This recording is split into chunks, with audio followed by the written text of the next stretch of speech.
찾아와 만나 주시옵시고 우리의 기도를 들으시옵시고 주의 선하신 뜻으로 우리를 인도하여 주시옵소서. 이 시간 우리에게 필요한 말씀을 허락하여 주시옵시고 오늘 하루의 삶 가운데도 주의 말씀을 따라 살아갈 수 있도록 우리를 인도하시고 주의 능력으로 채워 주시옵소서. 걸어가는 모든 걸음마다 주님의 뜻 가운데 있을 수 있도록 주의 성령으로 우리를 보호하시고 인도하여 주시옵소서. 함께 하실 것 믿사오며 예수 그리스도 이름으로 기도드립니다. 아멘. 오늘 함께 보실 말씀 마가복음 9장 말씀입니다. 마가복음 9장 2절에서 13절 말씀 신약성경 68면에 있습니다.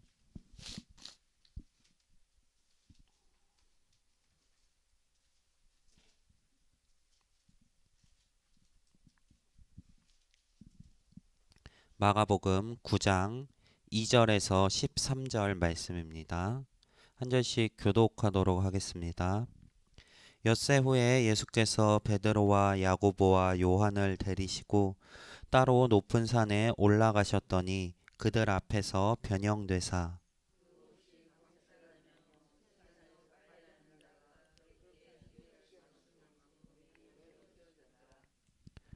이에 엘리야가 모세와 함께 그들에게 나타나 예수와 더불어 말하거늘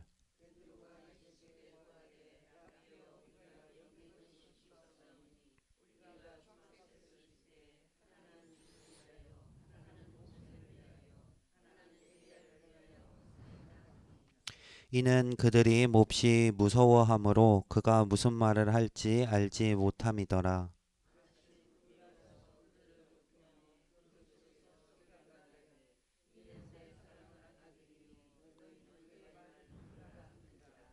문득 둘러보니 아무도 보이지 아니하고 오직 예수와 자기들 뿐이었더라.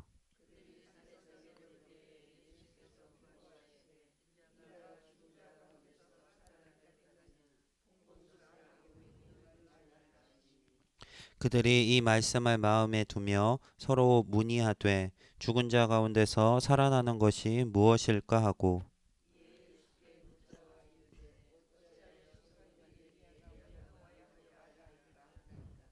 이르시되 엘리야가 과연 먼저 와서 모든 것을 회복하거니와 어찌 인자에 대하여 기록하기를 많은 고난을 받고 멸시를 당하리라 하였느냐.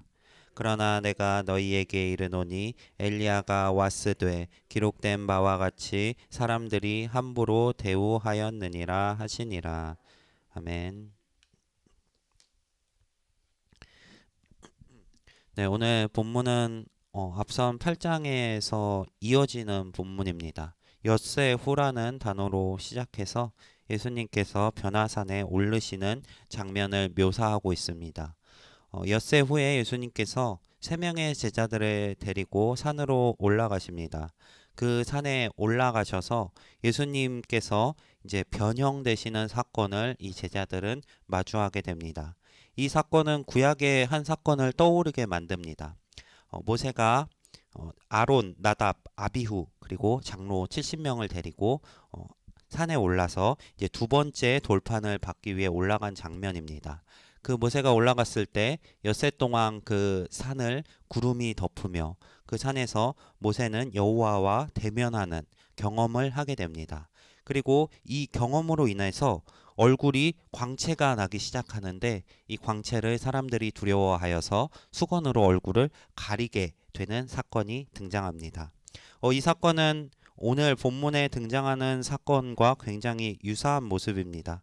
예수님께서도 세 명의 제자들을 데리고 산에 올라가시고 그곳에서 광채가 나시는 옷으로 변형되시며 하나님께서 그곳에서 소리를 내셔서 이 예수님께서 누구인가를 알려주시게 됩니다. 예수님께서는 그곳에서 모세와 엘리야와 대화를 하시며 그 대화가 어떠한 대화였는지를 오늘 본문은 기록하고 있지 않지만 누가복음 9장에서는 예수님께서 예루살렘에서 죽으실 것에 대하여 모세와 엘리야와 함께 대화했다라고 기록을 하고 있습니다. 오늘 이 사건 가운데 두 가지를 집중해서 살펴보려고 합니다.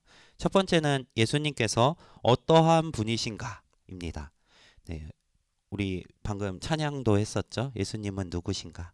그 예수님이 누구냐? 일단 모세와 엘리야가 나타났다는 것에 집중해 봐야 합니다. 이스라엘 사람들은 구약을 이렇게 부릅니다. 율법과 선지자들. 그래서 율법과 선지자들이 어떻게 말씀하고 있는지 그것을 따라 살아가야 한다라고 가르치고 그렇게 부르고 있습니다. 지금 나타난 모세와 엘리야는 율법과 선지자를 대표하는 인물입니다.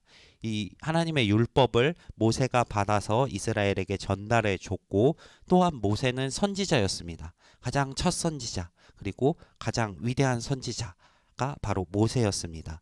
그리고 엘리야 역시 위대한 선지자입니다. 엘리야는 열왕기서에 등장하는 대표적인 선지자인데 이 엘리야는 그 아합의 잘못된 통치에 저항해서 하나님께로 돌아가자고 외쳤던 사람입니다. 그리고 엘리야는 이 땅에서 죽음을 경험하지 않고 하나님께 들려 올라갔던 사람입니다. 이 율법과 선지자를 대표하는 두 인물이 와서 예수님과 이야기하고 있습니다. 또한 모세는 이 율법을 받으면서 이스라엘에게 새로운 시대를 열어준 인물입니다. 그 당시에 이스라엘 사람들은 하나님의 택함을 받은 백성이었고 애굽에서 종로를 타다가 구원을 받아서 이제 가나안 땅으로 나아가는 과정 가운데 있었지만 그들은 여호와에 대해서 알지 못했습니다. 단순히 그들이 알고 있었던 것은 그들의 조상이 믿었던 신 정도였습니다. 그리고 자신들에게 약속을 주신 분 정도였습니다. 근데 그 모세가 이제 하나님께 언약을 율법을 받아오고 이스라엘이 이제 하나님과 언약을 세움으로 인해서 이스라엘 백성들은 이 땅 가운데서 자신들이 하나님의 백성으로서 어떻게 살아갈지에 대해서 배우게 되고 받게 되었습니다. 그 이후에 이제 이스라엘 사람들은 진짜 하나님의 백성으로서 이 땅 가운데 살아가게 됩니다. 예수님께서는 이러한 새로운 시작을 한 모세 그리고 그 이후에 계속 이스라엘에게 어떻게 살아갈지를 가르치고 조언했었던 선지자를 대표하는 인물과 만나십니다. 그리고 이제 예수님께서 새로운 시대를 여십니다. 이 율법의 계명을 넘어선 새로운 시대. 그 예수님께서 이 율법을 넘어서 믿음을 통한 구원의 시대를 연다는 것을 상징적으로 보여주는 장면입니다. 모세가 산에 올라가서 하나님을 대면하고 그 광채가 났던 것처럼 예수님께서 변화산에 올라가셔서 율법과 선지자 그리고 하나님을 대면하고 옷의 광채가 나게 변화하신 이 사건 굉장히 영광스러우면서도 동시에 예수님께서 어떠한 분인지를 나타내는 장면입니다. 자, 두 번째로 살펴볼 것은 이 장면을 본 베드로의 반응입니다. 베드로는 이 영광스러운 장면을 목격했습니다. 그리고 구약에서 이스라엘 백성들이 모세의 빛나는 얼굴을 보고 두려워했던 것처럼 두려움이 마음 가운데 임합니다. 그런데 이 두려움 속에서 베드로는 예수님께 한 가지 제안을 합니다. 초막 셋을 짓고 이곳에 거하고 싶다. 예수님을 위해 한 채 짓고 또 모세를 위해 한 채 짓고 엘리야를 위해 한 채를 짓고 이곳에서 함께 거하고 싶다. 자, 초막을 세 채를 짓습니다. 지금 이곳에 사람이 몇 명 있을까요? 6명의 사람이 있습니다.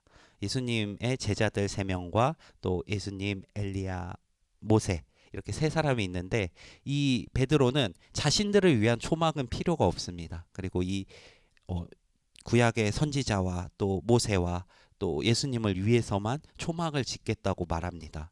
어찌 보면 헌신적인 모습일 수도 있겠고 어찌 보면은 이 상황을 제대로 파악하지 못하는 모습처럼도 보입니다.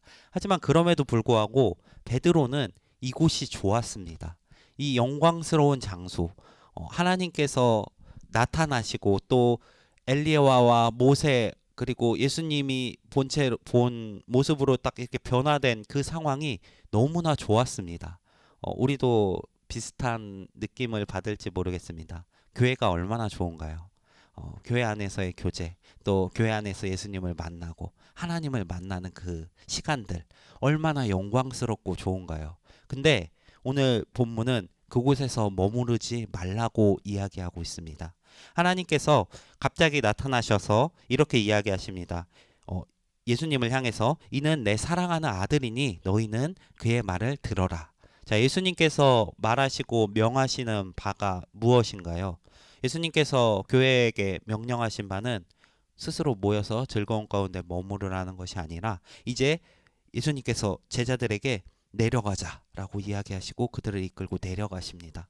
그리고 이 사건에 대해서 인자가 부활할 때까지는 말하지 말라. 그러면은 그 이후에는 말하라는 것이죠. 예수님께서 다시 승천하시기 전에 명령하십니다. 너희는 이 복음을 땅끝까지 전하라. 그리고 베드로를 비롯한 이 제자들은 그 명령을 따라서 복음을 전하는 일을 감당했습니다. 초대교회 가운데 한 가지 사건이 등장합니다. 초대교회는 이제 성령을 받고 날로 부흥해가는 상태였습니다. 그리고 스스로 함께 모여서 떡을 떼면서 그곳에서 머물고 즐기는 것을 굉장히 좋아했습니다. 근데 그것이 하나님이 원하시는 바가 아니었습니다. 주의 복음을 들고 땅끝까지 가야 되는 그 교회가 안으로 스스로 모이기만 했을 때 하나님께서는 그들에게 박해를 일으키시며 온 세상으로 그들을 흩어 보내십니다. 우리 교회 역시 마찬가지입니다. 우리 교회가 스스로 모이는 것 좋습니다. 즐겁습니다. 하지만 거기에서 끝나서는 안 됩니다. 우리 교회 역시 이 땅 가운데 주의 복음을 전하라는 사명을 가졌습니다. 우리 성도님들이 두 가지를 다 경험하시는 분들이 되셨으면 좋겠습니다. 첫 번째로 영광스러운 예수님을 경험하고 또 이 교회 가운데서 즐거움을 경험하셨으면 좋겠습니다. 하나님께서 우리에게 베풀어 주시는 그 은혜 가운데서 거하시는 분들이 되셨으면 좋겠습니다. 하지만 또한 그것을 넘어서는 분들이 되시기 바랍니다. 오늘 제자들에게 명령하신 것처럼 그곳에서 즐겁고 좋고 그곳에서 머무르는 게 아니라 이제 나아가서 세상 가운데 주의 복음을 나타내시고 드러내시는 분들이 되시기 바랍니다. 은혜를 누리시되 그곳에서 머무르지 마시고 그 은혜를 세상 가운데 흘려보내시는 우리 성도님들의 삶이 되시기 바랍니다. 오늘 하루의 삶 가운데도 그러한 삶을 살아가시기 바랍니다. 오늘 들으신 이 말씀 그리고 또 어제 주일날 들으신 그 말씀을 세상 가운데서 나타내시면서 하나님이 살아계신 분이라는 것을 또 예수님이 우리를 얼마나 사랑하시는지를 우리의 삶을 통해서 드러내며 세상 가운데 빛을 비추시고 복음을 나타내시는 우리 성도님들 되시기 바랍니다. 네, 오늘 말씀 기억하면서 두 가정 위해서 함께 기도하겠습니다. 김진영 청년 가족의 건강과 아빠가 믿음을 가질 수 있도록 그리고 가족 모두가 하고자 하는 일이 주님이 이끄시는 대로 잘 이루어질 수 있도록 기도해 주시기 바랍니다. 또 권윤미 권사님 저와 자녀들이 말씀과 기도로 주님께 가까이 하며 예수님을 닮아가는 삶이 되도록 기도해 주시기 바랍니다. 이 두 가정 위해서 기도하시고 또 우리 교회 위해서 교회 사역들 위해 그리고 각자 가지고 나오신 기도 제목들 가지고 함께 기도하며 나아가겠습니다.